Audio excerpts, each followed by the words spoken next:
33% پچھلا جو اسحاق ڈار صاحب کا IMF پروگرام تھا اس میں 33% اپ فرنٹ بجلی کا ٹیرف بڑھا دیا گیا تھا. ہم نے جو معاہدہ کیا اس کے اندر ہم نے یہ منوایا ہے کہ بجلی اور گیس میں جو ہمارا لوور انکم گروپ کے کنزمپشن پیٹرنز ہیں ان کو ہم تحفظ دیں گے. لیکن احمد صاحب آپ اس سے انکار نہیں کر سکتے کہ عوام پر بوجھ پڑنے والا ہے. پہلے نہیں تھی, عوام پر تو بوجھ پڑنے والا ہے نا. نہیں, عوام کے دیکھیں جب آپ کے خسارے بہت زیادہ ہو.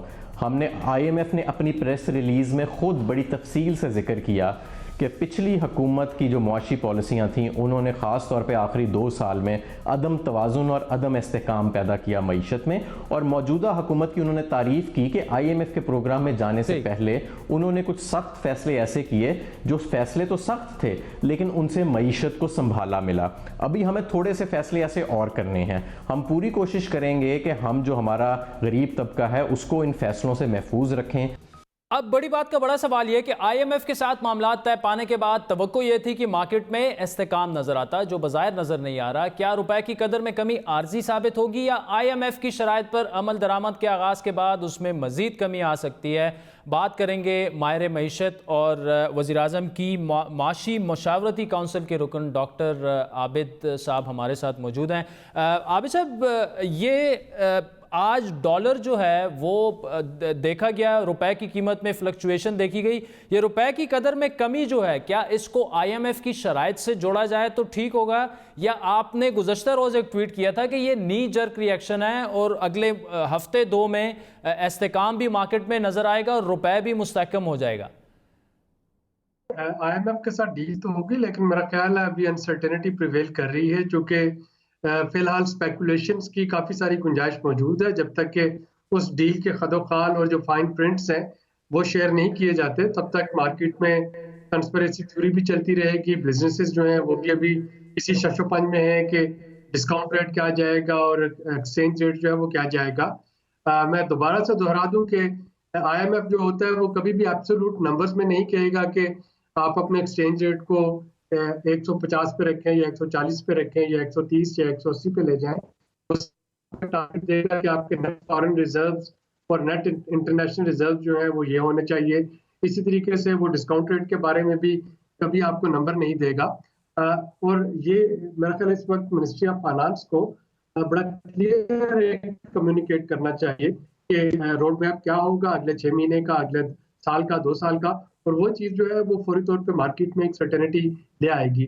میں ابھی بھی اپنی اس بات پہ قائم ہوں کہ میرے اندازے کے مطابق فی الحال جو چیزیں ہو رہی ہیں وہ نی جرک ریئیکشن ہے, اور جو یہ سرٹینٹی آتی جائے گی آپ دیکھیں گے کہ ایکسچینج ریٹ میں بھی اور جو باقی چیزیں ہیں اسٹاک ایکسچینج مارکیٹ ان میں ایک اسٹیبلٹی جو ہے یہ آ رہی ہوگی IMF کی اس ڈیل کے فوراً بعد. ٹھیک. اچھا ڈاکٹر صاحب, ابھی تک تو شرائط یہ کہا جا رہا ہے کہ جی بڑی کڑی شرائط ہیں. IMF کے اعلامیے میں اشارے تو دیے گئے ہیں اور گورنمنٹ کی جو پریس ریلیزز اور جو پریس کانفرنسز ہوئی ہیں, لیکن اگر تو یہ ساری چیزیں بالکل سامنے آ جاتی ہیں اور کلیئر کٹ ہمیں پتہ چل جاتا ہے کہ جی ایگزیکٹلی شرائط کیا ہے, ٹائم پیریڈ کیا ہے, امپلیمنٹ کب کرنا ہے, اس کے بعد کیا آپ مارکیٹ میں سٹیبلٹی آتے دیکھ رہے ہیں؟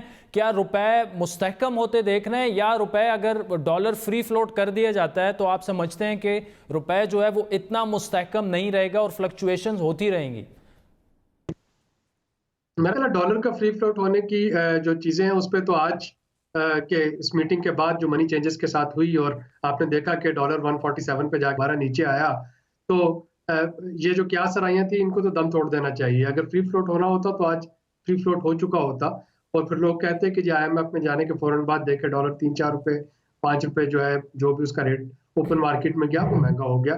تو ایسا فری فلوٹ نہیں ہوگا. جیسا کہ میں نے پہلے کہا اس کی سمپل یہ ہوگی کہ ہر کوارٹر میں آپ کو اتنے ڈالر جو ہیں اسٹیٹ بینک کے ریزروز میں ہونے چاہیے, اور وہ پھر اسٹیٹ بینک کو مینٹین کرنا ہوگا کہ وہ سکوپ بانڈ بیچ کے, یورو بانڈ بیچ کے, ڈالر بانڈ بیچ کے ڈالر اکٹھے کرتا ہے, یا حکومت جو ہے وہ فارن انویسٹمنٹ لے کے آتی ہے, یا ریمیٹنسز کے پیسے آتے ہیں, یا مارکیٹ سے بائی کرنا ہوتے ہیں.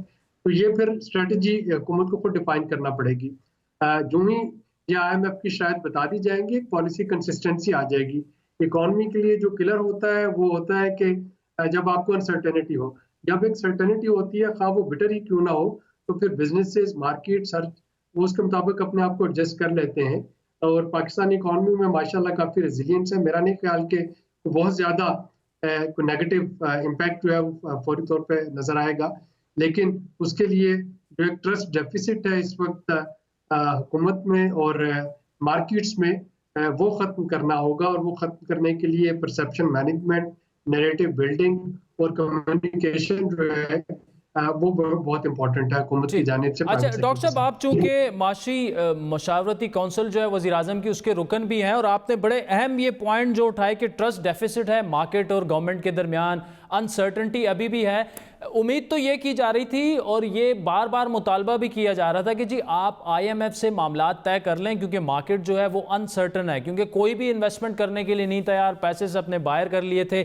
اب جب کہ معاہدہ ہو چکا ہے، اب گورنمنٹ کو کیا کرنا چاہیے؟ یہ جو انسرٹنٹی ایک ہے اس کو ختم کرنا چاہیے، ٹرسٹ جو ڈیفیسٹ ہے اس کے لیے طریقہ کار کیا ہونا چاہیے؟ کیا میڈیا ٹاک زیادہ کر دیں، یا جائیں اور ٹریڈر سے ملیں، سرمایہ کاروں سے ملیں اور ایک پازیٹیو میسج دیں جو فی الحال گورنمنٹ کی طرف سے سامنے نہیں آ رہا، ابھی بھی بیک فٹ پر ہے اور آئی ایم ایف کے معاہدے کو صرف ڈیفینڈ کیا جا رہا ہے، یہ نہیں بتایا جا رہا کہ یہ معاہدہ کیوں ضروری تھا اور کتنا اس کے کچھ نہ کچھ پازیٹیو امپیکٹ بھی تو اس کا ہوگا مارکیٹ پہ۔